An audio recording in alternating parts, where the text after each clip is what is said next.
Almost there. And we are live. So, okay. Good evening, everyone. My name is Scott Bonner. I am the director of the Ferguson Municipal Public Library. In a moment, I'll introduce you to our moderator. But first, I want to say thank you. Thank you to our moderator and our timekeeper. Thank you to our candidates for Ferguson City Council, and especially thank you to all of you who are watching. Civic engagement is vital to the functioning of our democracy, and I thank all of you for stepping up to be informed voters.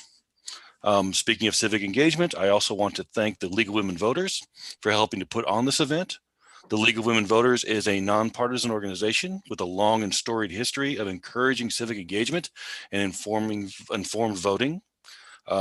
Louise Wilkerson of the League of Women Voters is our moderator, and she will introduce the other participants. Thank you, Louise.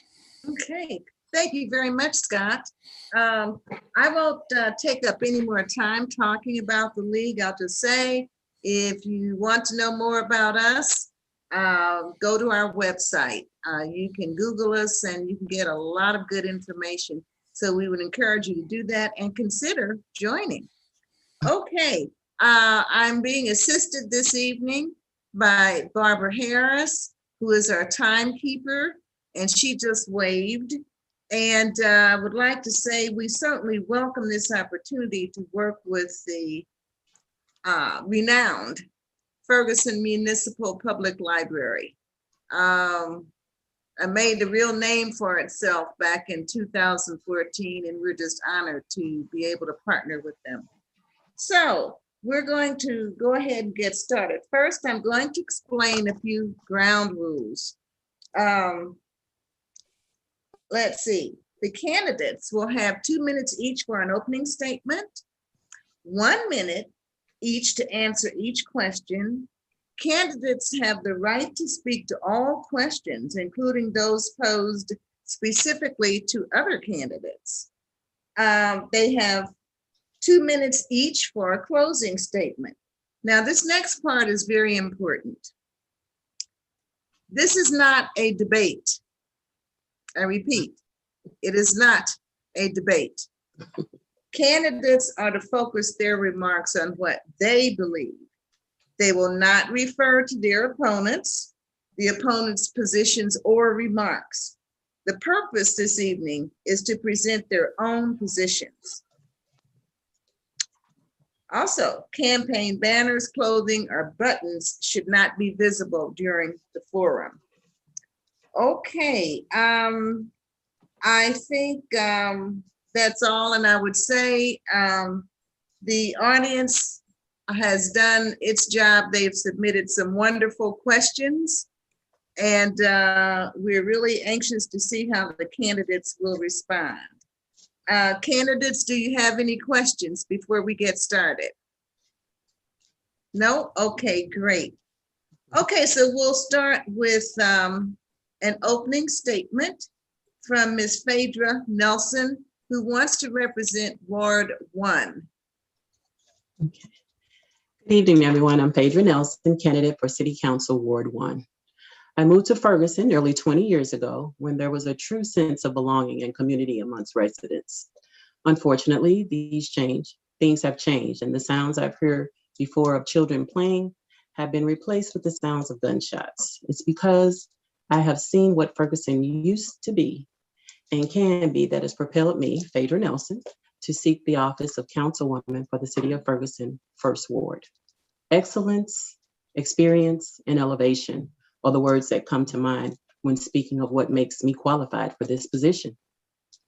I graduated from Fontbonne University with a BA in Human Services, and I am an alum of the Florissant Valley Community College, associate's degree, Human Services as well. I have demonstrated excellence by going above and beyond to ensure that Ferguson families have access to healthy foods and safe recreational activities. I have the experience of living and working in Ferguson at the Emerson Family YMCA, resulting in development of trusted relationships with various community stakeholders. I serve as the chair for the Halpin Unity Park project. I serve on various projects. I serve as the committee member for the Ferguson Twilight Run. I was the co-chair for the Ferguson Unity Weekend Backpack Giveaway. I was the chairperson for the 2020 North County Complete Census Committee, the co-chair for the Ferguson Samaritan Feed event, and I'm the board member for the Ferguson Parks and Recreation Department, and I'm also 2019 Neighborhood Leadership Fellows graduate. This excellence and experience has led me to the vision that will elevate the quality of life for Ferguson residents, making our city a place where everyone will want to live. The Ferguson community is resilient, and I believe in the future of Ferguson. I am determined to help Ferguson move forward. So remember to vote Phaedra Nelson, #1 on the ballot. All right, thank you. Thank you very much, Ms. Nelson. All right, next, we'd like to ask Mr. Stephen Garrett, also from Ward 1, to make his opening statement. Hello. I wanted to thank everyone for coming out tonight. I really appreciate this kind of operation happening within the city of Ferguson. I am the current council rep for Ward 1. I have been serving since the mayor was elected, and I am a lifelong resident. I was born and raised here. I went to McClure. I went through Boy Scouts in the area. I have served in the Tayson Ferguson, and I worked at the Ferguson Library. Ferguson is my home. This is where I've done and existed in my entirety of my life. It has molded me and it made me the person that I am today. And this has been a wonderful opportunity to serve my community and open up the dialogue between the city and the community.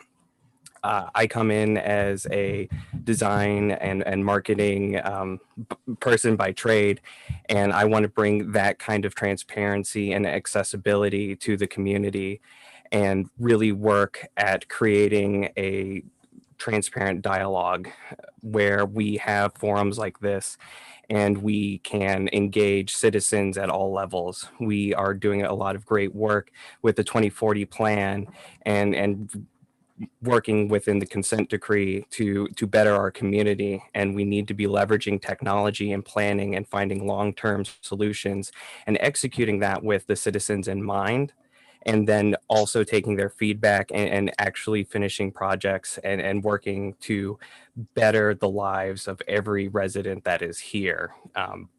Growing up, I had made so many magical memories, and I'm raising my 2 children here, and this is the place that I have laid down roots and will continue to live for the rest of my life. And I want everyone to be around me and working together to create a community that is engaged and having a great time. So thank you very much for listening and being here tonight to talk about our town that we love so much. All right, thank you, Mr. Garrett. Next, we'd like to invite Ms. Erica Brooks, representing Ward 2, for her opening statement.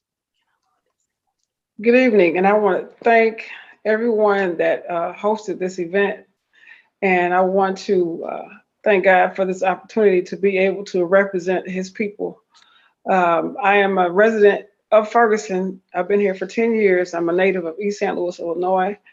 I have been a substitute teacher in the East St. Louis School District, as well as Belleville, Cahokia, and various other Illinois school districts. I've been a coach.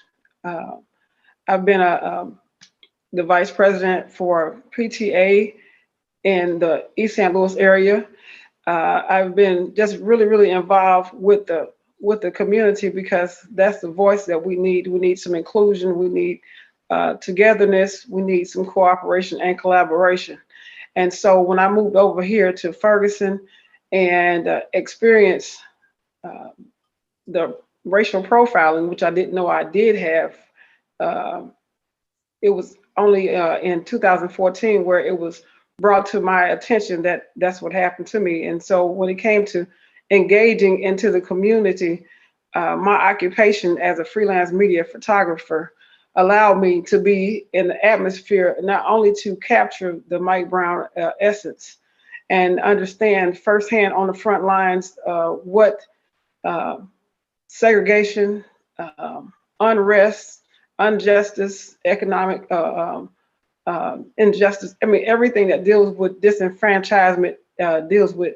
But like I said, when it comes to stepping up to the plate, giving our city a voice, I was also the person that retained our bus service here in 2019. And so, like I say, the people out there already know that I'm willing to take charge, be there, be a voice, and stand up for all of us. So I thank you all very much for the opportunity, and I look forward to being your city council person for Ward 2. My name is Erica Brooks, and I'm first on the ballot. Okay. Thank you very much, Ms. Brooks. Moving on, also from Ward 2, we'd like to ask Ms. Tony Burrow for her opening statement.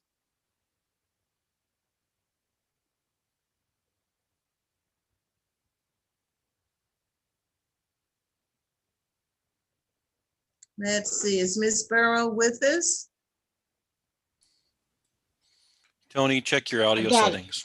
Okay. Thank you. Thank you so much. I'm Okay, just great. really grateful to be here tonight and being engaged with all of you. And I'm thankful that all of you have stepped up and said, hey, I want to do this thing, because it's not an easy job to do, but it is fulfilling. I have enjoyed already being a councilwoman for Ward 2, and it's rewarding. I do want to let you know, though, this is not my first rodeo at being in leadership. When I was employed at the Boeing Company, I was the president of Boeing's only nonprofit organization. And so we did a lot of work here over in North St. Louis County, because Boeing is dedicated to citizenship and giving millions of dollars every year. I was fortunate to be over that program that helped all of the students that came through as internships from out of Ferguson, from out of Kinloch. I am a born Kinlockian, born and bred. I come and born into a team. I'm number 15 of 16. That lets you know I already know teamwork. What I love about being into a large family, that when you come to Ferguson, it didn't change. I spent 25 years over in Kinloch, went 2 streets down into Ferguson, well, 2 streets down into Berkeley for 10 years. And I've been over here at Ferguson for 35 years. So I've been around the block, if you will. What I'm really excited about being in Ferguson is I know a lot of these folks here from many years ago when we first started migrating out of Kinloch and coming into Ferguson. I understand about the pavement. I lived right down that way where the pavement started. But what I want to talk about, what tonight is about then, now, and next. And we are making strides. I want to just read into your hearing just what I think the audience would want to know. I am J. Tony Burrow. I had an opportunity just last week, to tell one of the folks on Facebook that wanted to know how many I could be. And I just wanted to let them know I am J. Tony Burrow. Okay. All right. Thank you very much, Ms. Burrow. Moving on, also from Ward 2, we'd like to ask Mr. R.B. Peterson for his opening statement. Good evening, and thank you so much for taking time out of your schedules to open your ear to hear what your candidates are presenting. It's important that we engage and that we know, I believe, what's going on at a local level is even more important than what happens to us at a national level, because it affects us instantaneously. So I'm R.B. Peterson. I am a native to the area I have lived.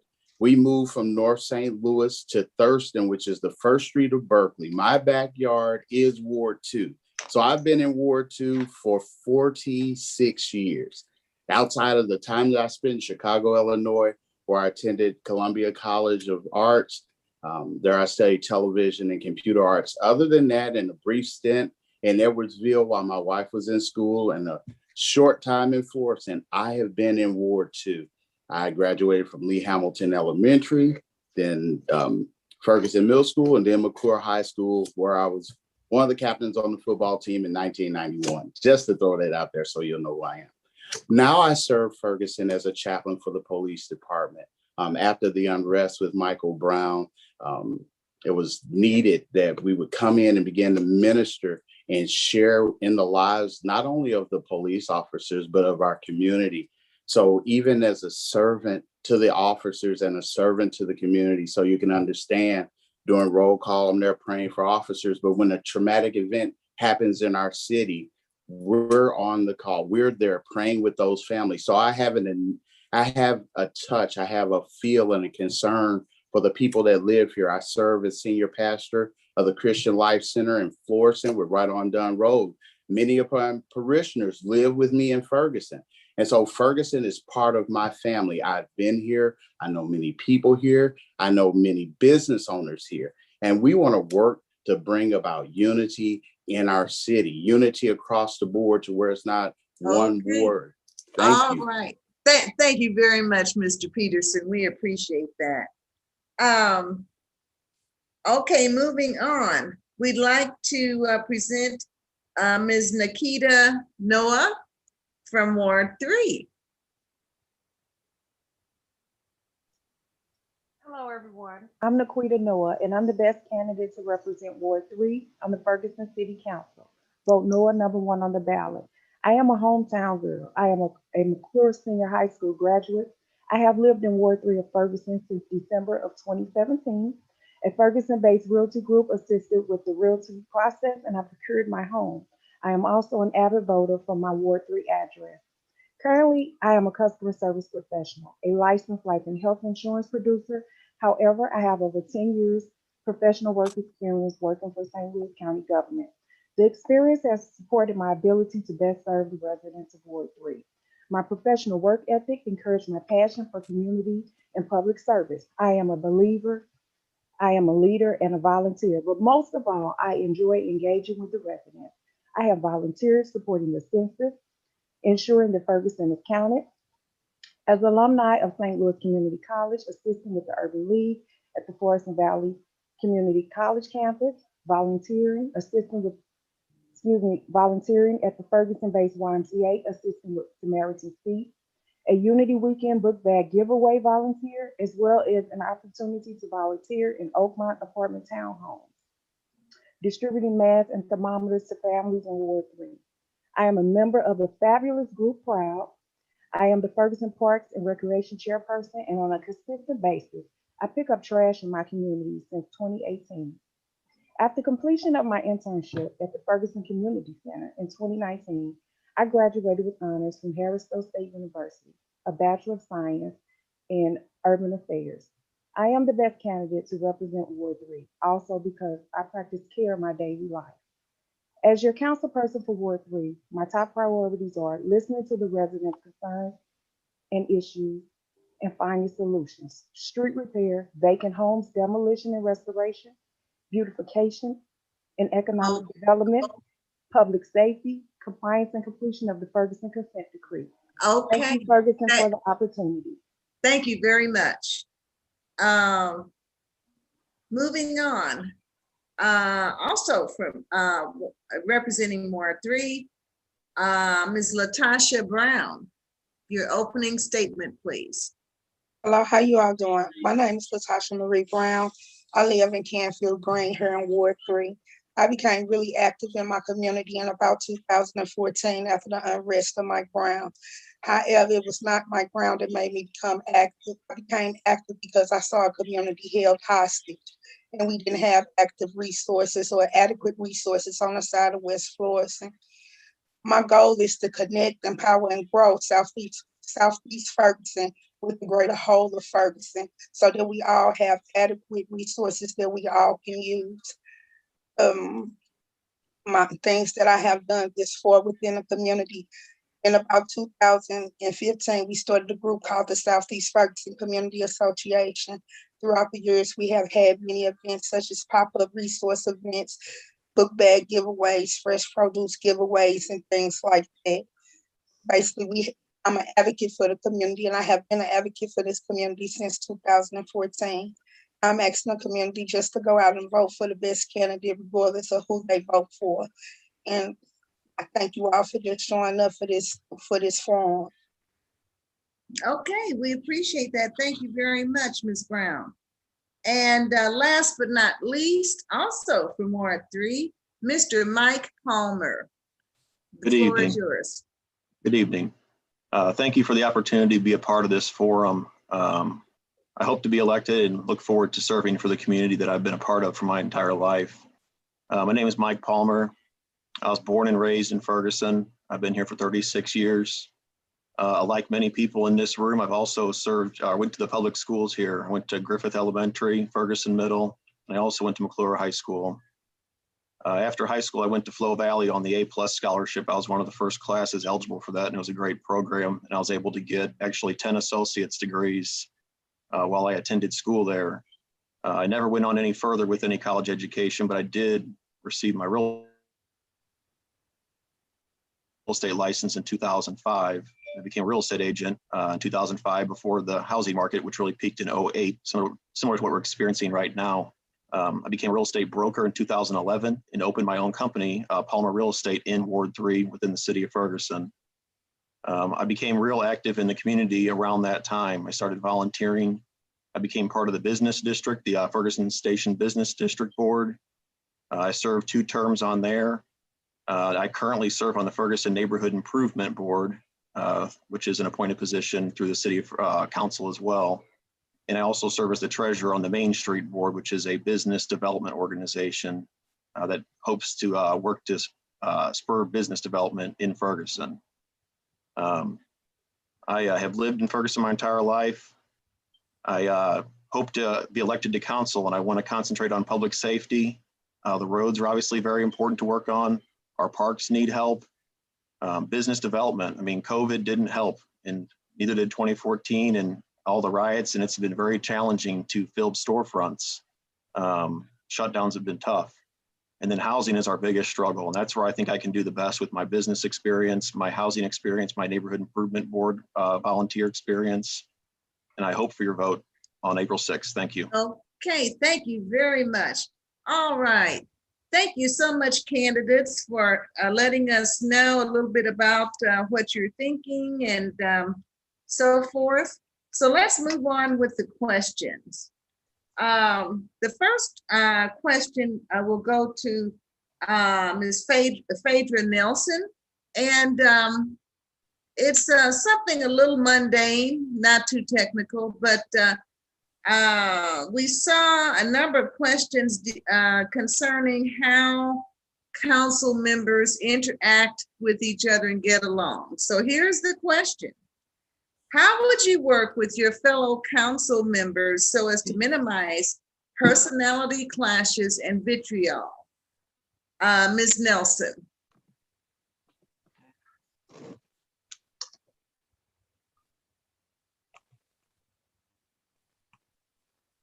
Ms. Phaedra Nelson. Okay, can you hear me? Now I can. Okay, I'm sorry. Let's see, sometimes we have to agree to disagree respectfully. We should always put the community first and lead by example and treat every individual with dignity and respect. Okay, thank you very much. Same question. Mr. Stephen Garrett, how would you work with your fellow council members so as to minimize personality clashes and vitriol? Absolutely. In my time as serving as Ward 1 rep, I've worked to keep a level head, especially during a lot of the hard conversations and decisions that we have to make as city council. I need to listen to everyone's journey and everyone's experience, and that is the role as a public servant. We have to listen to not only one another and our constituents, but understand the situation and figure out how we can reach resolutions together. It is very important that we don't clash in a way that we aren't being productive, but we need to hear each other and make sure that we are still able to express ourselves and hit the resolutions that are for the best of our community and really working for the people that put us in these seats. Okay, thank you. Ms. Brooks. Same question. All right. Well, I think it's important to be able to be a listener, to understand the different people's aspects and understand how to agree or disagree.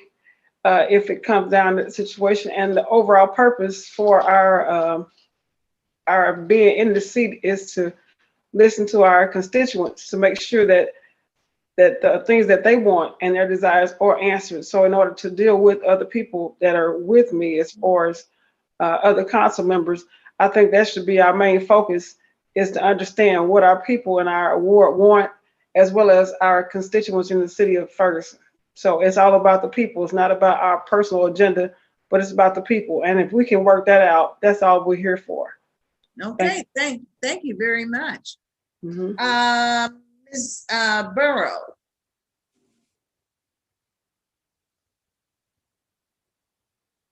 Tony Burrow. Yes, ma'am. Yes, ma'am. Okay, same question. And can you repeat that question for me? Sure. How would you work with your fellow council members so as to minimize personality clashes and vitriol? I think the first thing to do is to come together as one. I would recommend that we have a retreat, especially when you get new people on, and say to everyone there, it's good to listen, but will you hear? And what we need to do is say, let's everybody slice up the pie. While we're in a retreat, you can understand who's got the best expertise at this and that, understand that there are boundaries, understand that we have what is a SOP, which is standard operating procedures. With that in mind, and you're listening and you really are hearing, let's do it. Thank you very much. Mr. Peterson, same Yes. question. Thank you. I believe if we all come together initially with the same consensus that we're here to represent our wards and to represent Ferguson as a whole, answering the simple question, what's good for Ferguson? Then even in the areas where we don't agree, we won't become disagreeable. We'll be able to work through the areas that we don't agree, find common ground, make decisions based on that commonality, and move our city forward. Thank you. Okay, thank you. Ms. Naquita Noah, same question. Unmute yourself. Sorry. As council person, I will listen to my fellow council members' input and feedback. That is truly the only way to ensure that everyone's voice is heard and to work towards the best solution. I respect diversity of opinion. Ultimately, we all get a vote on resolutions and initiatives. So we'll listen and then we'll vote. Okay, thank you very much. Ms. Brown, same question. I would honestly say that we shouldn't take it personal. Only thing that we should be concerned about is what the constituents of Ferguson want. And sometimes we are going to disagree. Sometimes we are going to agree. However, we do not have to take those disagreements personal. And if we do have problems with each other and what each other is saying, city council meetings are not the way to express that with each other. We should express that behind closed doors. So basically, really just don't take each other's opinions or thoughts about which way to move their wards or to move the city of Ferguson personally. Okay, thank you very much. Mr. Palmer. Obviously, it's important for council to work together to implement policies to help the people of Ferguson. If I were to be elected to council, I won't take anything personal and I'll only bring business to the council meeting. It's our job to work together to get things done. One of the first things I would suggest would be we all have a closed session and put down our top 5 most important things to work on, what we think is hurting the city of Ferguson the most. And I think most of us will have some of the same top 5 things. I think we just have different ways of getting there to solve the problems. So it's important to communicate with everybody on council and always have an open mind and realize that nothing's personal. Everybody in this forum and in this room cares about the community. That's why they put their name in the hat to run for office. We all want a good Ferguson, a strong Ferguson, and a Ferguson where somebody wants to live, stay, and maybe move to in the future. Okay, thank you very much. All right, we're going to move on to the second question, and we're going to be rotating who gets to answer first, so that the same person is not always up first. So we'll move to, we'll start with Mr. Garrett. And the question is, in your view, what are the main functions and responsibilities of the Ferguson City Council, as opposed to, let's say, the mayor or the city manager? What's the function of the city council? Yes. The function of the city council is to operate for the citizens that put us in these positions. We are to take in information from the community and work within the policies that we have and work to create and implement or change policy depending on what is best for the community as a whole. We are an elected body, and we need to use our ability and knowledge to work through data, present opportunity, and move the city forward in a collaborative aspect. We need to work within our doctrines that the city is always operated by, and make sure that we're always working to make sure that those procedures and policies are working towards the citizens and the community that we are elected by. Okay, thank you. Thank you. Ms. Brooks, same question.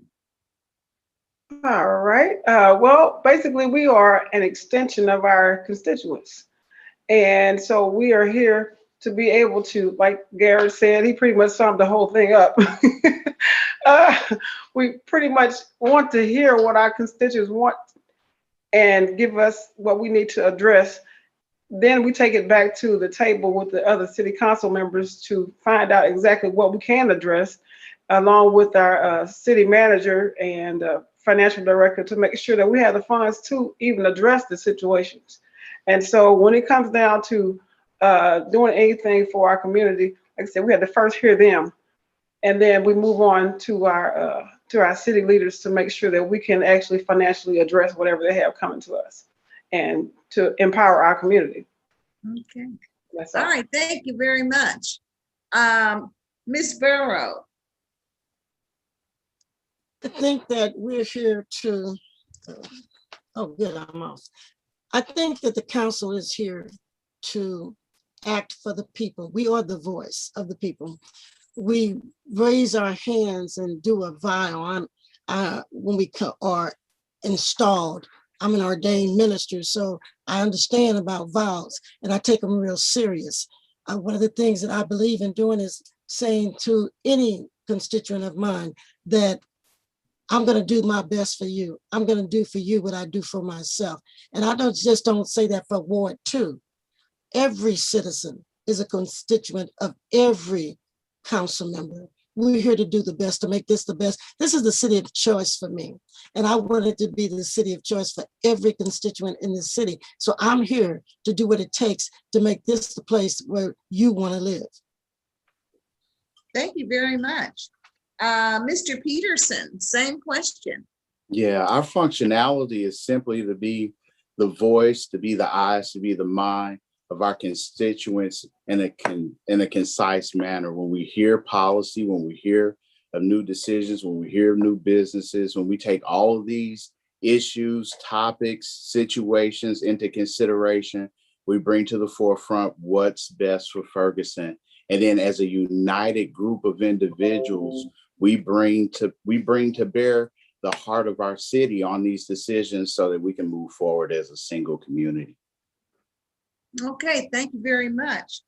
Ms. Noah, same question. The council means that you have to engage with the citizens. How are you representative if you don't know the people that you want to represent? This effort is a grassroots effort. Ferguson is a small community. Being out there on the ground, walking the streets, understanding that we need streets. I know that because I have walked the streets of Ferguson. I have walked the streets of Ward 3. I have engaged with the community in order to understand what's best for the community and represent and be the best council person. You have to engage with the community. That's what it's all about. Okay, thank you. Ms. Brown, Ms. Latasha Brown, same question. I agree that you must engage within the community to know what the community wants as a city council person. As city council, our job is to make sure that we are serving the people in the manner that they need to be served, and we are addressing the concerns that they have and correcting the policies and procedures to to fit the constituents and the demographics of this community. Communication is twofold. I can't be the voice of this community if I choose not to listen to what the community is telling me that they need. So in order for our communication to work well as city council through the community, I must hear them and not just hear them. But sometimes just hearing them, it could go out of one ear out of the other. I must listen to the details that they are telling me. In order for me to be a successful city council person, I must be able to listen to the people who elected me and to the people to whom I serve. Thank you. All right, Mr. Palmer. Ferguson is a city manager form of government. So our role as a city council is to listen to the residents within our ward, but also outside of our ward. Also listen to the neighborhood associations that we go to the meetings to and listen to as an advisor to the council and the boards and commissions. We're supposed to take those needs and wants and sometimes praise, but a lot of times criticism. We're supposed to develop a budget, implement policies that we expect the city manager to implement. And we hire and fire the city manager. We have to hold the city manager accountable because the city manager is the person who in turn holds the department heads accountable for our streets, our parks, our police department, Parks and Recreation, Fire Department, Public Works. So when things aren't getting done on the street, if we've given clear guidelines and what we want to see done through what the residents have told us, we have to hold that city manager accountable. And right now we're hiring a new city manager. So now is a very important time to make sure we get a leader in that position so the residents aren't left hanging like they have been for quite some time now. Okay, thank you very much. Ms. Nelson. Same question. Okay, I'm sorry. Our main objective is to keep the city's leadership aware of what the citizens' needs are. There are decisions our mayor has to make to keep the city afloat. However, the city council is to keep our citizens at the forefront of our goals and our missions. This is a basic system of checks and balances so that our community trusts us. It's also to review and pass the budget that best supports the citizens of Ferguson. Okay, thank you very much. So moving on, third question. In your view, what is the most urgent budget problem facing Ferguson? And how do you propose to solve it? So we'll start with Ms. Erica Brooks. I think the most urgent situation that we have in our community is bringing jobs here at this point in the midst of the COVID situation, being able to bring revenue. And basically, I think that if we look at the task force that our mayor has collaborated together, along with looking at the budget, looking at the city manager that's going to be here soon, looking at all the different factors that can calculate what we need in order to prosper, I think that would bring more jobs here, because like I say, with that with the task force that the mayor has put together, they are actually out there learning what needs to be done for our city. So I'm looking forward to being able to work with the mayor and being able to work with the task force to know how we can get more jobs here in Ferguson. Okay, thank you very much. Ms. Burrow, the most urgent budget problem, and how do you propose to solve it? Unmute yourself. I think the most urgent budget problem that we have is the consent decree. It's caused us to lose revenue for things that we need to fix, the streets. Anything that you can put money to, having to pay for that consent decree takes away from anything else. The consent decree, I think we need to be about completing the end of that. Make sure that everything that needs to be done is getting done. We are in evaluation stage right now. But if we're not in completion with the type of things that evaluation will take us to, we still have 2 more years after that we have to be compliant with. We've spent millions already on the consent decree. Right now, I think we ought to go into oversight. I think we ought to go into reform. I think we ought to complete the consent decree. That's our money drainer. Okay. Mr. Peterson.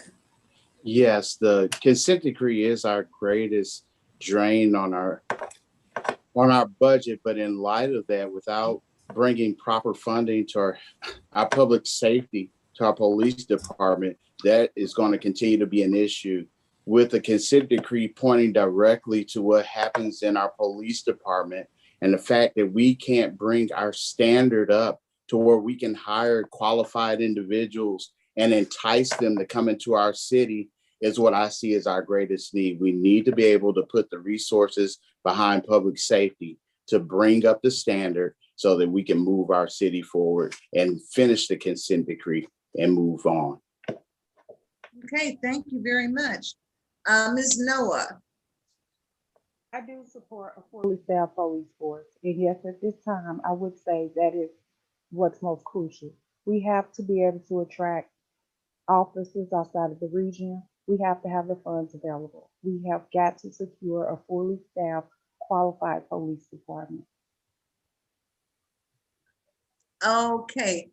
Did everyone, Ms. Harris, could you hear and understand her? Is it my computer? I don't know, but it was kind of garbled there. I'm not sure the audience could really hear you. So let's try it again. Okay. Try bringing your microphone closer to your mouth. Okay, well, I'm right here. Okay. Well, what I said was that we have to find the funding to secure a fully staffed police force.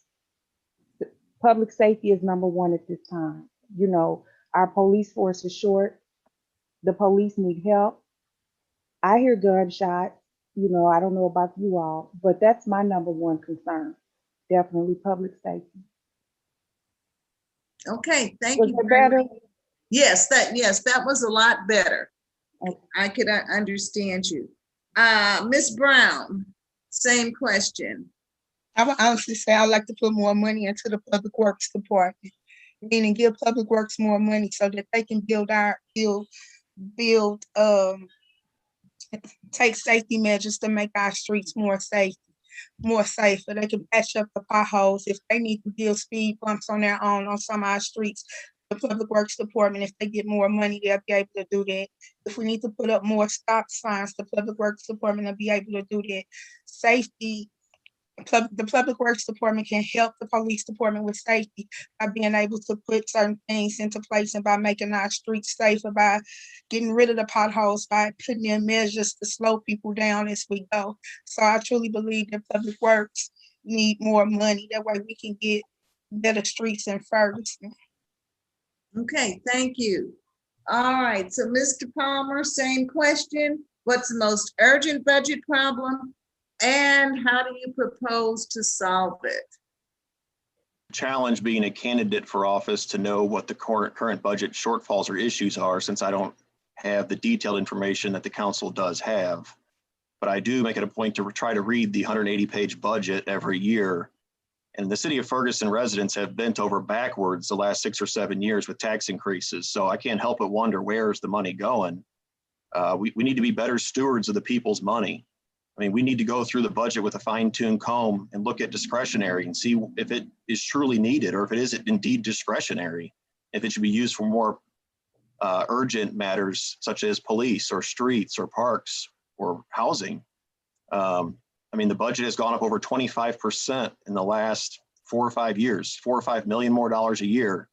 And I'd hate to think the consent decree is costing us that much, but if it is, we need to really start looking hard at how that money's being spent, because our police department is not doing the greatest. We're losing officers left and right. We're down to 35 police officers. So if the police department budget is suffering, that's an area we need more money to be spent. Okay, thank you very much. Ms. Nelson, same question. I think the most urgent budget problem is transparency of the budget. Really knowing the ins and out of the budget, so that as we begin to reallocate money around Ferguson, we are making all the we're making all of Ferguson a place where someone would want to live. We need equity across Ferguson, point blank. Okay, thank you. Mr. Garrett, same question. Thank you. So in talking with constituents and learning what the voice of the people is saying, they're most concerned about the roads, and the roads are something that we need to be funding and building more appropriately with efficiencies. So within freeing up the budgets to do that and handle the roads and listening to the primary focus of the community, we need to solve things like budget amendments and getting out of the consent decree. And that is going to require us working with different means, like creating a pipeline for officers to come into the community, to where we're putting them into the police academy, and we're not changing the budget for the police, but we're giving opportunities for trained social workers to come through the police academy, which we have already budgeted for, and get that consent decree accomplished by bolstering our police force to an appropriate number that they have deemed. Okay, thank you very much. All right, so we'll start with Ms. Burrow for this fourth question. And essentially, it's name several ways in which the function of local government in Ferguson needs to improve. And importantly, how would you facilitate such improvement?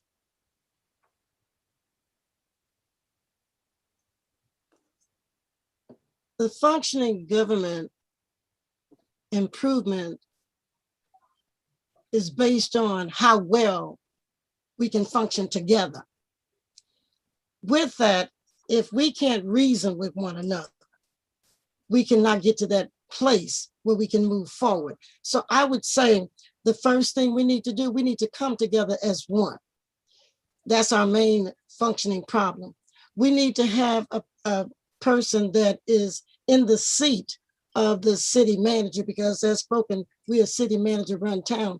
We need somebody that has a business acumen, understand protocol, understands that there has to be a standard operating procedure for every one of the business units that we have. Without that, we don't have a vision, we don't have a task force, we don't have any of that, because we're not joined yet. That's what we're gonna have to do. Okay, thank you very much. Mr. Peterson, same question. Yes, the greatest challenge I see in our government as it is today is its transparency and its communication. Communication from the city to its residents is poor, to say the least.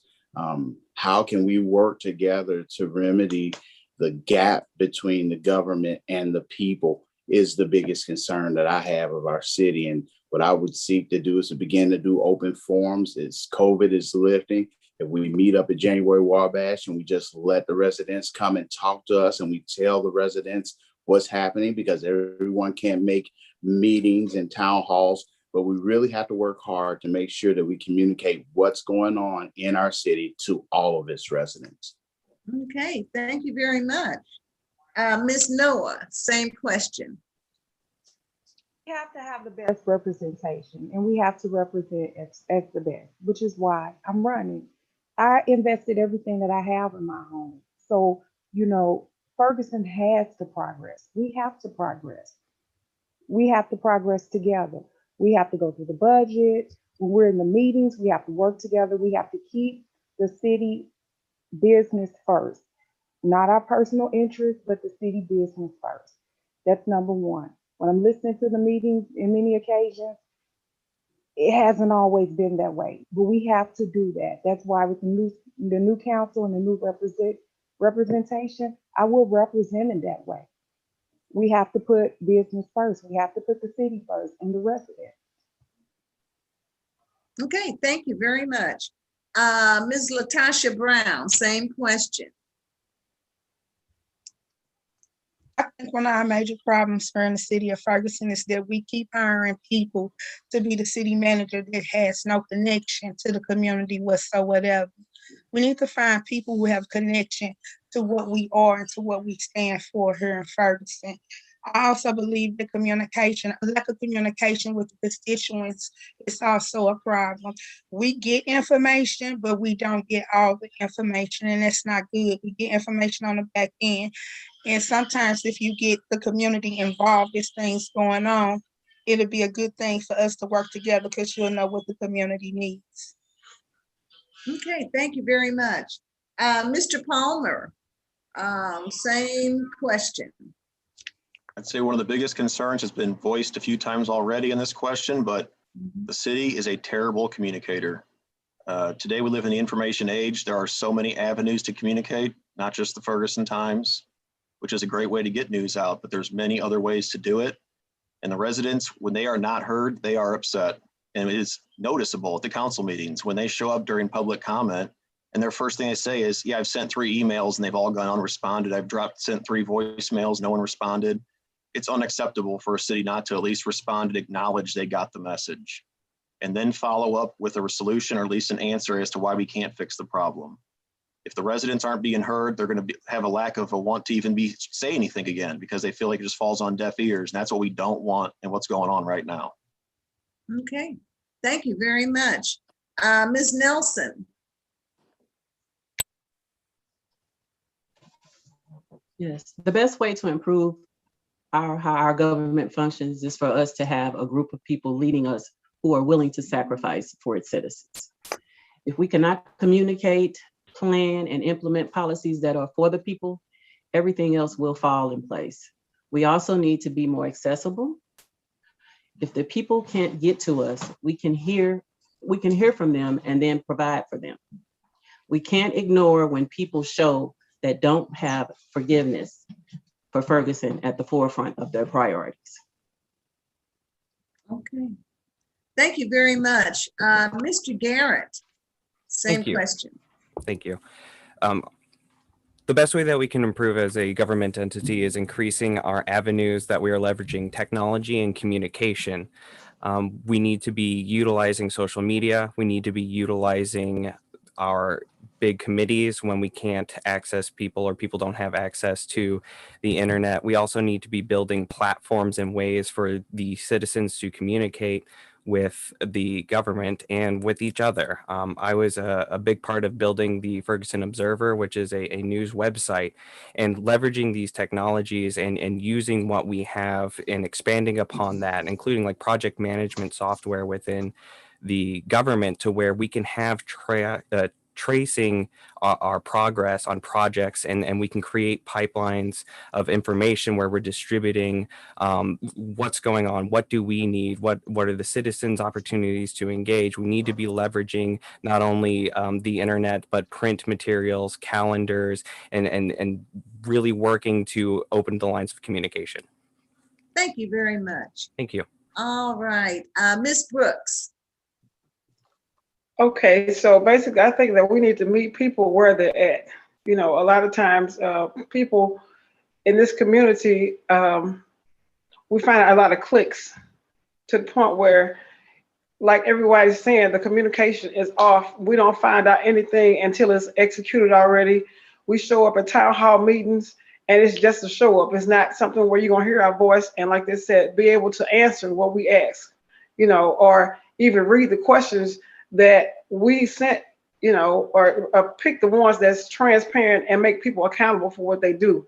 When it comes to our community, we need to attack the elephant in the room. And like I said, when it comes to the understanding the history of Ferguson and this lack of transparency and the segregation and people's personal problems, you know, it all boils down to people not really wanting to meet people where they're at. Once we do that, Ferguson's gonna be moving forward and not looking backwards and, you know, keeping an undertone of a hidden agenda. So we need to, just like I said, move forward and work together. Okay, thank you very much. All right. There have been several references to safety in some of your responses, candidates. So, and there were several questions submitted by the public. sort of getting at the same issue. And here's the issue. And Mr. Peterson, we'll ask you to start off with answering. What can be done about ongoing safety issues in Ferguson, such as the constant gunfire and traffic violations? Okay, so we have shot spotter going on now, which records where these shots are coming from, and officers are responding as quickly as they can. And with us being understaffed, that's been a huge challenge. So the only remedy to fixing our public safety issue is, first of all, for us to get the funding necessary, for us to get grant writers that will write grants just for PD if that's necessary. We would hope there would be across the board to bring all of those monies in, but to get our police department bolstered, built up to where we can respond and heal and protect and serve our citizens. Okay, thank you, Mr. Peterson. Ms. Noah, same question. Yes, we do have to attract, we have to have more police officers so we can have police officers assisting with traffic, you know, when the gunshots go off, you know, or people report the gunshots, then officers can research and investigate. But as far as the normal traffic, we can try things like the speed wagons, traffic wagons, speed wagons, the radar detectors, increasing slow down signage. But we do have to attract more officers, and we're going to have to be creative. You know, however we can get those officers here, looking outside the region. We need more bodies. You know, I agree with all the technology. However, we need more bodies so that the police can be out policing, you know, doing what we want them to do. Their presence, in many instances, their presence can, I believe, just be to a crime. So we have to attract those officers here, and we're going to have to work on that. We're going to have to go through the budget, and we're also going to have to maybe offer a better benefit package, you know, a sign-on bonus. Okay. Thank you very much for that comprehensive answer. Ms. Brown, same question. What can be done about these ongoing safety issues? I truly believe that if we bring social workers in with policing, some of the safety issues that we have here in Ferguson can be addressed, meaning that, and with the youth, we just really don't have nothing for them to do. Meaning if we have more programming and more activities for our youth, they will be less likely to be just out here on the streets doing absolutely nothing. So I truly believe that safety is, policing has a social worker aspect to it. It's just not getting addressed. Seeing a police officer, sometimes you truly ain't gonna tell him everything that's going on. So maybe seeing a person in regular clothes, a social worker, somebody who can advocate for you, give you resources that you need, will help some of our safety issues that we have here in Ferguson. Okay, thank you. Mr. Palmer. We obviously have a policing issue, a shortage of it. We are losing officers faster than we can hire them. That is a national trend, but it is heightened in Ferguson. We are extremely low on officers. We can't hire them fast enough. We need to look at if it is indeed pay, or if it's something within the department, you know, policies, or not giving the officers the tools they need to succeed. What are the reasons they are leaving? We need to see those exit interviews if they do exist. And we need to see what is going on, what we can do to hire qualified officers. We are so short. I'm not opposed to reaching out to other departments to even get advice. I mean, people are willing to help other people out all the time. It's not going to cost us anything, but we need to get innovative on how to recruit, retain all the officers we can get. We need to make sure we're getting qualified officers as well. We don't just want a whole bunch of recruits out of the academy that aren't familiar with Ferguson or police work in general, because we could get into some real issues in the communities when they show up to a domestic disturbance. They don't have any experience. We need experienced officers too, because we are very short on those. Okay, thank you very much. Ms. Nelson.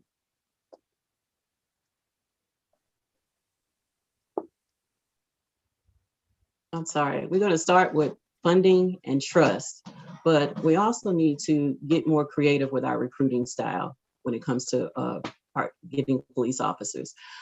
Partnering with colleges and universities. We could even look at HBCUs. Lincoln University in Jeff City has just become one of the first HBCUs to host a police academy. here in Jefferson City. So we need to offer greater benefits packages, incentives for potential officers, make Ferguson more appealing for an officer to want to come here to Ferguson. Build on our tax base to pay off officers more money could be an option. So we definitely need to look at other creative ways of getting officers here. Okay, thank you. Mr. Garrett. Thank you. We need to create a recruiting plan with the surrounding schools to bring social workers to the police academy, where they would start being paid right away. And then they would complete training and hit a salary that is twice what a starting salary would be for a social worker. So without changing the funding that we already have for the police department and providing better benefits, we are creating a long-term solution to constantly be recruiting new officers and building them within the community that they are policing, fulfilling what we need to do for the consent decree.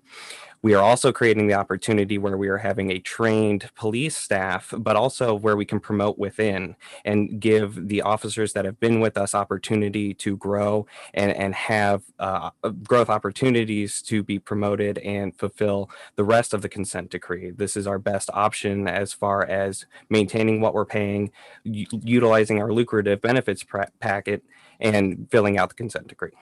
Thank you very much. Ms. Brooks.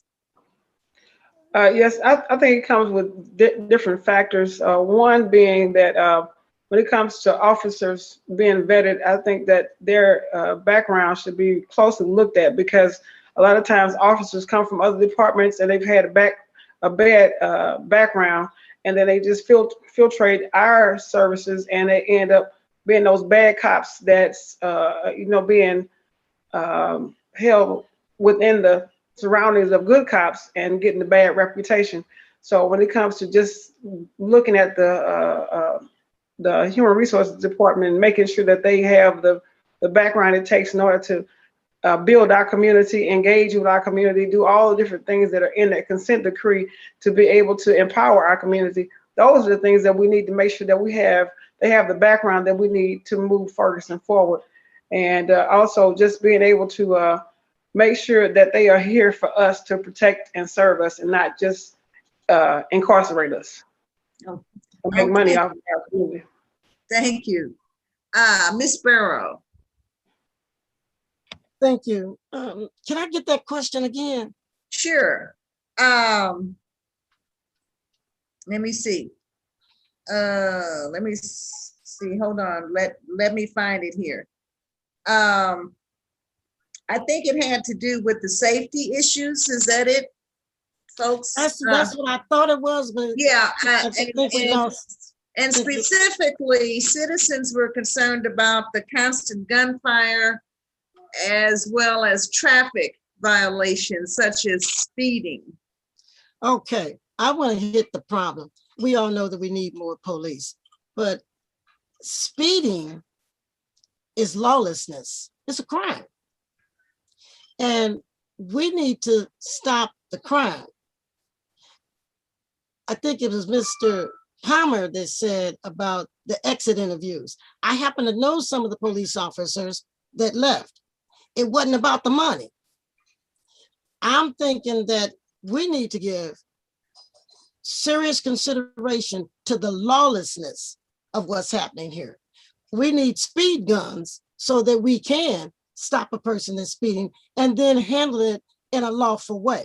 As far as the guns and the spot shooters, every time I've heard about the police going to a spot shooter situation, they get out of their car, they look for evidence, they find none.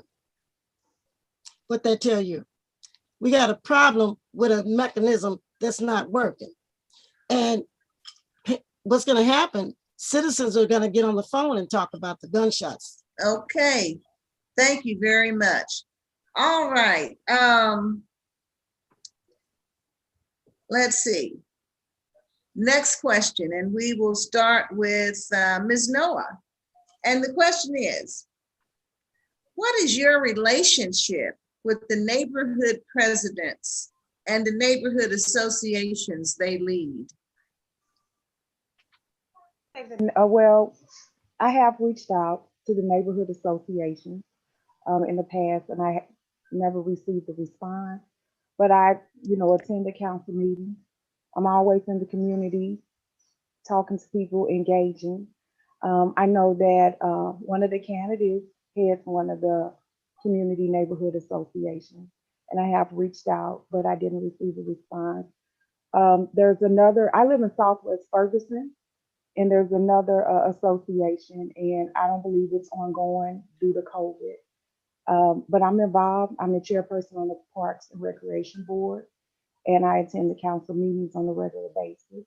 Well, I know Forest Wood has a neighborhood association, and I have attended their meetings, and I'm familiar.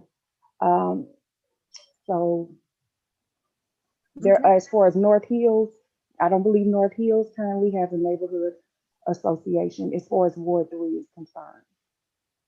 Okay, thank you very much. So let's see, moving on, Ms. Brown. And I just want to say, folks, there must have been 6 questions about neighborhood associations. So somebody's really concerned about the relationship between council members and these neighborhood associations. Okay, enough from me, Ms. Brown. I have worked with some neighborhood associations in the past. I am a president of the Southeast Ferguson Community Association, so I do go to the overall neighborhood, all the neighborhood presidents when we all do get together at the community center for a meeting. However, due to COVID-19, we have not been able to have meetings in person. So it's basically been on Southeast Ferguson's community association's behalf. Basically, we decided to service the community with like resources such as PPE supplies and fresh produce throughout 2020 because of what was going on with the pandemic. However, when we opened back up, I wouldn't have no issues at all connecting with Don or connecting with Northwest or connecting even with community associations in the first and second ward. However, my community association is much, much different because I truly focus on the low income and the 5 apartment complexes that we do have here in Southeast Ferguson. Thank you very much. Mr. Palmer. Prior to the coronavirus restrictions and shutdowns, I used to attend some neighborhood association meetings from time to time. I'd drop in. It was always nice to see the guest speakers, sometimes from the police department or from city staff or the economic development department. It was a great way for the city hall to get some messages and communication over to the residents, who then in turn could take it to their neighborhoods. The leaders of the associations could take it out to the neighborhoods. So there is a kind of an open form of communication. Since coronavirus, those associations, a lot of them are kind of becoming a little defunct. So I'm hoping once vaccination efforts increase and we start to reopen things more, that we can emphasize to get these going again. They were always very helpful to get concerns and issues from the neighborhoods to the council, because frequently council representatives would attend these meetings, and that was an easy way for them to get the message to the city council in closed session or in the open meeting. Okay, thank you. Ms. Nelson, same question. Would you repeat the question for me, please? Yeah, so the question is, what is your relationship with the neighborhood presidents and the neighborhood associations they lead? Okay, so I have been able to attend virtually the Forestwood Neighborhood Association meetings and support of their food distribution that they've been able to do, listen on for the guest speakers, and just be more attentive and knowing what's going on and hearing what the people in the neighborhoods have to say. I don't think that we have all of the neighborhood associations meeting and gathering, so there may be some list of not having all of those all the time. So I'd like to see more of our neighborhood associations and be more present in some of those others as well. Okay, thank you. Mr. Garrett. Thank you. I have been able to participate in the Forestwood Zoom meetings, and I give them kudos for being able to perform their duties, given the current situation. And that is what I hope to see for a lot more of the neighborhood associations, as some of them have fallen to the wayside even before the pandemic.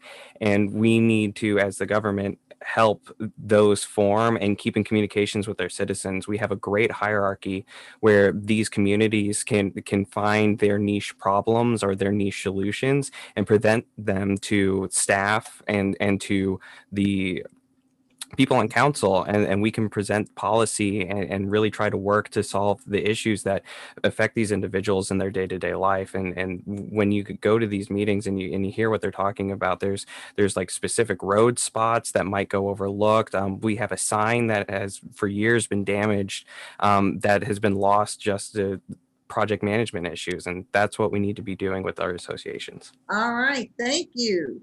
Ms. Brooks, same question. I have been able to attend some of the Forest Wood meetings virtually. I said one thing that's great about the coronavirus, it has allowed the people to bring it virtually. So I know a lot of times when I had it in the Ferguson Times, it was a lot of TBAs on there. So you didn't know where the meetings were, you didn't know what time or whatever else. But being that Forest Wood do put their meetings on the Ferguson City website, I'm able to go in and link in. So that's something that I truly appreciate, because I had actually emailed all the presidents at one time to try to get to know their associations, and they seem kind of standoffish, like this is our clique and you don't live in this part of the Ferguson area. And so therefore, I didn't get any information, to be able to know when their meetings were. So I would think that they should be more accountable as a city representation to know, so we as a city can know what's going on there. Because, everybody can't always make it, but if you could just include us or allow us to be there, yeah. I think we'll know more about Ferguson. Okay, thank you very much. Ms. Burrow, same question. And that question is? Yeah. What is your relationship with the neighborhood presidents and the neighborhood associations they lead? I am at my niche with the neighborhood associations. I feel that they bring a breath to our city. I am the treasurer over in Ward 2. We have been able to forge a new structure and bringing them together. I believe that with the neighborhood associations, when you feel that you're out of touch, if you were to get involved, you're going to have to show up. You're going to have to make an effort to do it. 3 years ago, I made a decision that I was going to see to it that in Ward 2, we were going to be one, and we have accomplished that. And so for 2 of the neighborhood associations, I am the treasurer. And we have some things online and on tap that I think is going to make the city great. And it's going to be so exciting to see people come out. Like when Palmer comes out and he has a lot of questions, people come out that are interested, and we have answers. We have answers. We have folks that are on the council that if you come to a council meeting, you can get some answers. Fantastic. Great. Okay, Mr. Peterson. Yes, I'm looking forward to being introduced to these lovely people. For me, it goes back to the whole communications piece. A lot of the information about these meetings, it doesn't reach everybody. Everybody doesn't look at the same forms of media. And so I'm looking forward to working with our community leaders to see how we can get the information about when they're meeting, where they're meeting, what they're doing, disseminate it to our whole community so we close these gaps in communications. Okay, thank you very much. Okay, this may be the last question before we have to do our closing statements, unless, of course, you guys are raring to go more time.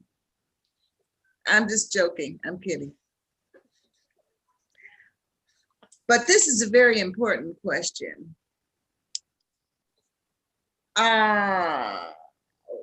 Let me see. I'm trying to see how I can combine 2 questions, but I'll go ahead. What are your ideas about accelerating economic development in Ferguson, especially in terms of recovering from losses experienced due to COVID-19 and the ending of TIF agreements. So that's kind of a long question. Let me repeat it again, okay? What are your ideas about accelerating economic development in Ferguson, especially when we look at what's been lost due to the pandemic and the loss of and the ending of tax increment financing or TIF agreements? First person to tackle that question is Ms. Brown. I would like to bring a grocery store, maybe other things that young children at the ages of 16 to 24 can work at. Give them a chance to have them a job. Bring a Plato's Closet or something like that along the core of West Florissant. It is very important to build up West Florissant in its storefronts, because right now it's just like really, really vacant. We have space. We just got to bring the right retailers here in order for us to get the right growth, in order for us to expand economically. But I think our youth to play a major part in it. Okay, thank you very much. Mr. Palmer. The city already has tools that will help improve economic development environment in Ferguson. A couple of years ago, we passed an economic development sales tax. That's to the tune of $1 million a year. Not a lot has been used for economic development other than maybe some studies and whatnot, but we have a facade improvement grant that's been around for decades, where the city will match funds for homeowners or building owners to improve the facade of their building. It's very little marketed, but it's a great program. We have to revamp our economic development department. It's very small, but they're lacking. I mean, I'm gonna be honest, I deal with them on a weekly basis and it's a struggle. You talk about unanswered emails, I could show you chains of them. And when people aren't being responded to that are prospective business owners or people that want to redevelop property, we're going to lose a lot of people just due to incompetence and poor communication. You know, why would somebody want to open a business here, develop a property if we don't even respond to phone calls or emails? And that happens regularly. So we need to work on that. And there's tools to do that. All right, thank you very much. Ms. Nelson. Same question. I plan to work. Okay, I plan to work as a council person, plan to work closely with Economic Development Department, our Economic Development Department, look at our strategic plan, the comprehensive plan, planning and zoning, and look at promoting more family-oriented businesses, promote businesses, incubators to help sustain small businesses, and review our TIF policy, because I really would like to be more knowledge of the TIF policy, and good planning overcomes predatory practices. So we'll just have to focus on all of those good things. Okay, thank you very much. Mr. Garrett. Thank you. With the rebranding of the city that I had an instrumental opportunity to handle, we are posturing ourselves for a lot of external grants and marketable posturing. With that, we are able to bring in funds that we wouldn't otherwise have. And with that marketability, we can use facilitation to have very attractive businesses and fulfill the niche needs of our communities. With the rebrand, we have a certain amount of new marketability for eco-friendly and health-oriented options, where we can bring in vegan options, healthy options, work with projects like the Mercy Westflow redevelopment, and we can bridge this perceived gap between the two sides of Ferguson. The rebrand is an overhaul of where we stand in society, and as a community, we can open the doors for investment to our citizens from outside entities without constantly leveraging taxes. Thank you very much. Ms. Brooks. Well, I think that we should use that our Ferguson comprehensive plan, you know, our Ferguson 2040 comprehensive plan, which addresses pretty much everything, not only economy, it addresses incentivizing people to come here with housing. It brings jobs and everything. So I think once that we implement that plan, and also, like I said before, work with that task force that the mayor has that is actually doing everything it takes in order to find those jobs and make sure we have housing and make sure we have a transportation. Because like I said before, I was the grassroots organizer to make sure that we kept the West Side bus service, doing the things it takes in order to make sure that our economy is awesome. But like I say, make sure that we stay focused on that 2000, our Ferguson 2040 comprehensive plan, because it's there for a purpose and it's going to make our city more empowered and move it forward. So we have to utilize that. Thank you very much. Ms. Barrow. I'm not going to make you read that question over. Well, it's all right. If you need to do it, I'll do it. This is what I live and breathe, what you're talking about here. What we're talking Okay. about here is the economic development sales tax. There's money there. And we have to be good stewards of that money. We have to be good budgeters. You got to know how to develop a holistic budget. You cannot have an incognito but nobody's knowing that about. We got to bring the citizens in and say, this is what we got for dinner today. This is what we're going to do for you today. And so what I am is an award grant writer. And with that, we will be writing grants. And I think what we need to do first is outside of the city, bring people in, because we're not broke, but we are poor. We need some folks that's already doing employment, that's already doing training, that's already doing all those things. And we're surrounded by these folks. We need to get out and say, we've got some money to do some things with. We need to be in that 2040 master plan, but that is just a plan. It is a schedule, if you will. We can't do that. Thank you. I appreciate that. Thank you so much. Ms. Barrow. Yes. Oh, I'm sorry. You just talked. Excuse me, guys. Mr. Peterson. Yes. So accelerating our economic development, which to me would start with hold on. Someone needs to mute themselves.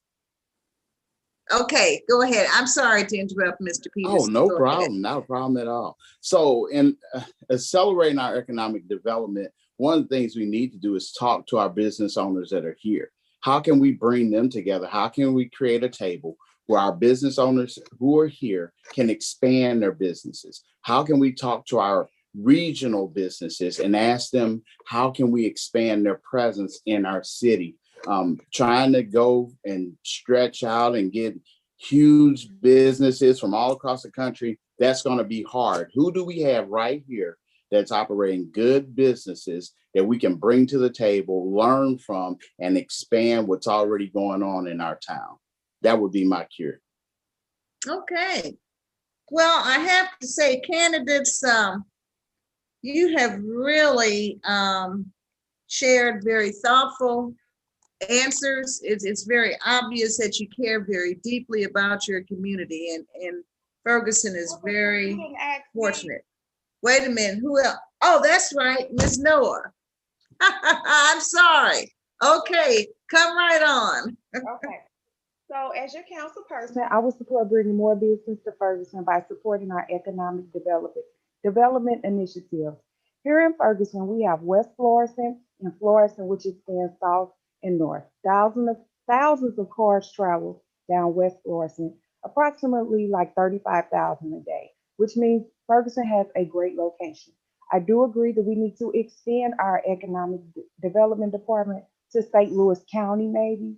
We have to focus on how great our location is, because you have people who are traveling down our roads and we're like 5 minutes from each interstate. Location, location, location is everything in business. And if someone is driving past a business that is in Ferguson, they're going to stop here and make that purchase. Thank you, Ms. Wilkerson. You are very welcome. That's great. So we're going to ask everybody to take a breath, relax a bit, and get ready for your closing statements. And we started with Ms. Nelson for the opening statements, but this time we're going to start with Mr. Palmer. So Mr. Palmer, whenever you're ready, you have 2 minutes. Thank you. It's been fun talking about the needs of the city and how I'm prepared to help solve some of those problems should I be elected to city council. A lot of the candidates in here I've never met before, so it's nice to see them and hear from them too, because you just see signs, you just see literature, but you see Facebook, but you never actually meet the person. And like I said when I started this conversation, it's nice to see people throwing their name in the hat. For years, I used to go to council meetings and I'd be one of 3 people in the room. And it was people that just wanted to spout off about, something that wasn't even relevant to city government. And then I went to be in a whole church with 300 people that wanted to have everything they wanted to say heard, which was awesome. But it's nice to be a part of it. And, years ago, there'd be uncontested races. People would be trying to find someone to run for office, where it's nice to have 8 candidates that all have ideas and we all want the same thing. I think we just have a different way to get there. So I appreciate being allowed to be in this forum. I appreciate being allowed to run for office, and I ask for your vote on April 6th. I'm a write-in candidate. Thank you. Okay, thank you, Mr. Palmer. Ms. Latasha Brown. I want to thank everybody for their time this evening, and thank you all for listening. However, my name is Latasha Brown, and I am running for City Council for the 3rd Ward here in Ferguson. My goal is basically to connect, grow, and empower Southeast Ferguson and the 3rd Ward to the greater whole of Ferguson by helping with the redevelopment of the core West Florissant, and also by correcting the issues that we have with housing among the apartment complexes here in Southeast Ferguson. I just want to be a sound voice for the community, meaning I have done what I have been doing for the last 5 years by listening to the community and bringing the resources that the community asks me to bring to them. If the community willing to allow me to lead them on city council, please just come out and vote on April 6, 2021. Thank you all and have a blessed evening. Okay, thank you, Ms. Brown. Ms. Naquita Noah. Okay. Why vote Noah #1 on the ballot? My campaign has been a grassroots effort. On November 2nd, I began going door to door throughout Ward 3 to initiate the relationships with the residents. However, my passion to serve my community began years ago. I enjoy engaging with the community. However, to produce results, we must work together. I must utilize my work ethic, my leadership skills, and my integrity. As your council person, I will produce results. I will work towards resolutions and the residents' concerns, as well as advocate in the best interest of the residents of Ward 3. We all do have the same concerns. We all want the best. We want trash-free streets, fully staffed police force, compliance and completion of the consent decree, a council representative that engages with the residents and communicates effectively. So with that said, I ask you all to vote Noah #1 on the ballot. Thank you for the opportunity, Ferguson. Okay, thank you, Ms. Noah. Mr. Peterson. Yes.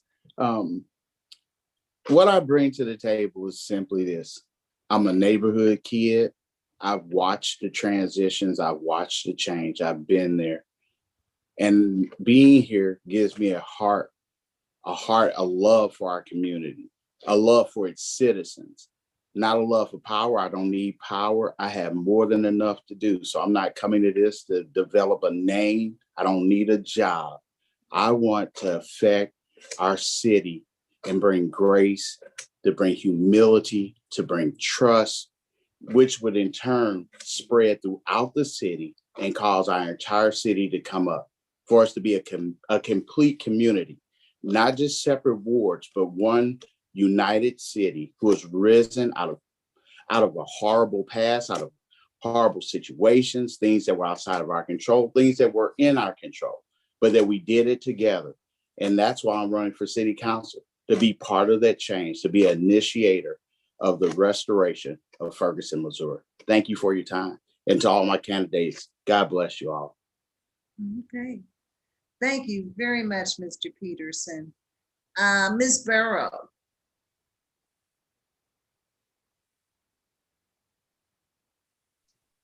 Thank you.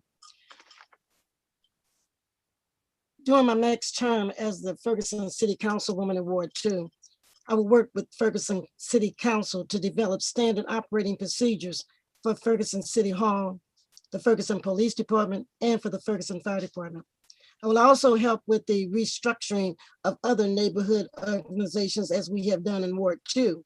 Collaborate with the city manager and the city council to redevelop the West Florissant and South Florissant business districts, improve communications between the city of Ferguson and the surrounding school districts that serve Ferguson, and support fundraising efforts for various civic projects. I am a 2+2 member of the Ferguson Florissant School District and the city government.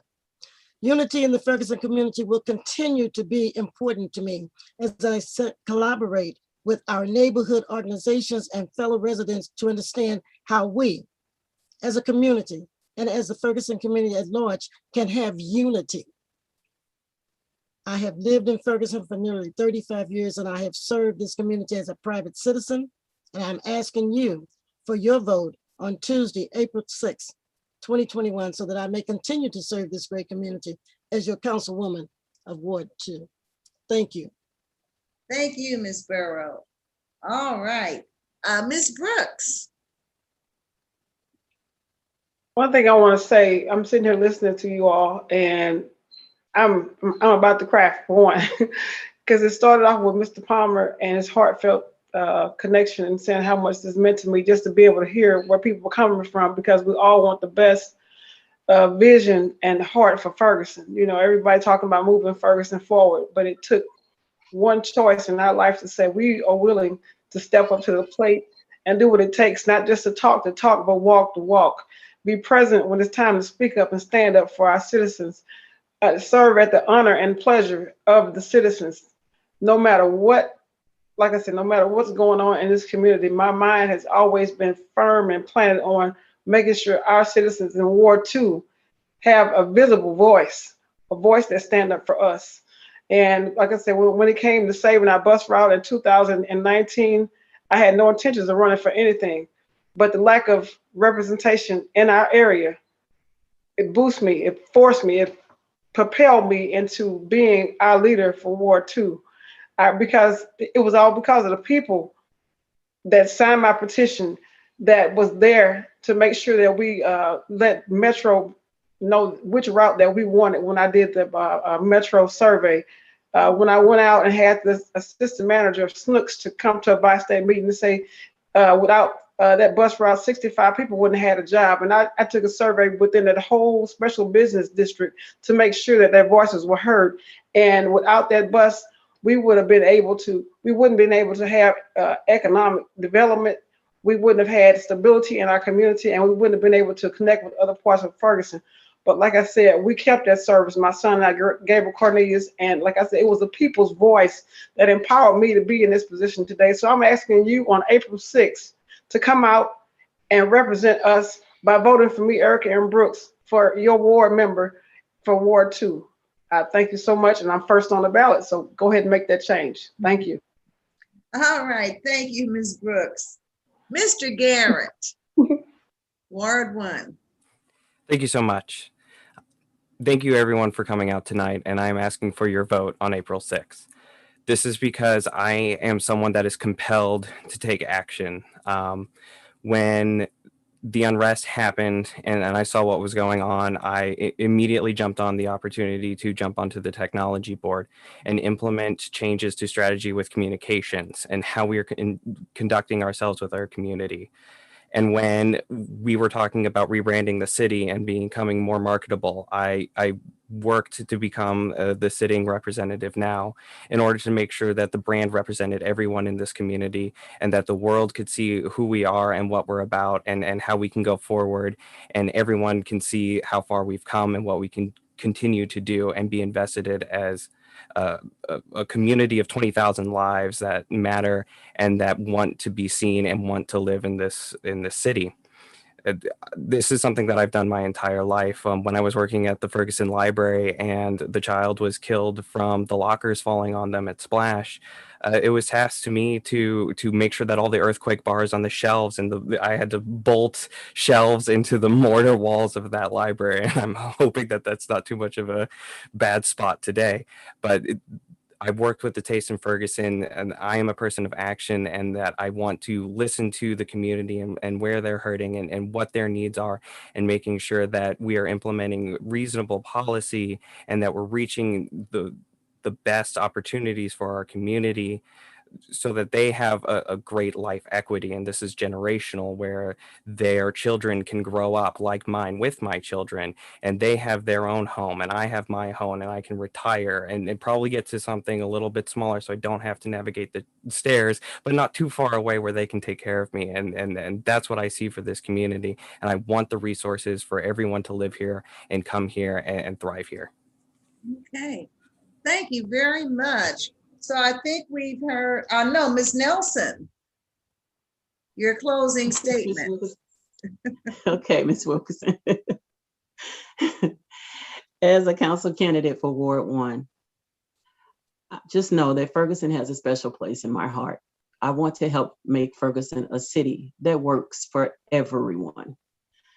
It's because I've seen what Ferguson used to be that as your councilwoman, I can prioritize making Ferguson the best that it can be. I am the candidate with the most experience in working in our community. I'm committed to improving the quality of life for all, and I do mean all, its citizens. I'm committed to working with our city government, the mayor, the council members, the city manager to invest in our citizens. I believe that as a community working together, we can overcome the various challenges that are before us. Our accomplishments will ensure a brighter future for the next generation. Please remember, I am not running for councilwoman for Ward 1 because politics is what I do. I'm running for councilman of Ward 1 because Ferguson is what I do. I pledge to listen to the voices of this community as well as keep you informed. Vote Phaedra Nelson. I'm number 1 on the ballot. And thank you so much for this opportunity in listening, Ferguson. Thank you. Okay, thank you. Now I think we've heard from everyone. I would just like to say that Ferguson is indeed very fortunate and blessed to have 8 folks who want to put their shoulders to the wheel and serve. This is fantastic. And so citizens, those of you who are looking at this forum, you've got to do your part, and that is get out and vote April 6th. Democracy is not a spectator sport. You've got to participate. And certainly, you know, that's what the league is all about. And after this pandemic, we're hoping to be able to get out and do more voter registration like we used to do. Okay, so Mr. Bonner, did you want to say anything to close us out? No, I think you did a great job, and thank you everyone who participated. It's wonderful. Okay, it has been wonderful. Thank you, Ms. Harris. All right, everyone, please have a good rest of the evening and the best to each and every one of you. Thank you. Thank you. All right, I'm gonna stop the live stream as soon as I see that it's gone all the way through. Thank you. Good job. Thank you so much. Thank you, everyone. Have a good night. Thank you. Good luck. I want to add my congratulations to all of you for running. I know it's not an easy thing to do, and you really give up a lot of yourself and your time. Yes. And it's terrific. It is. It's wonderful. You all minded really well. You did a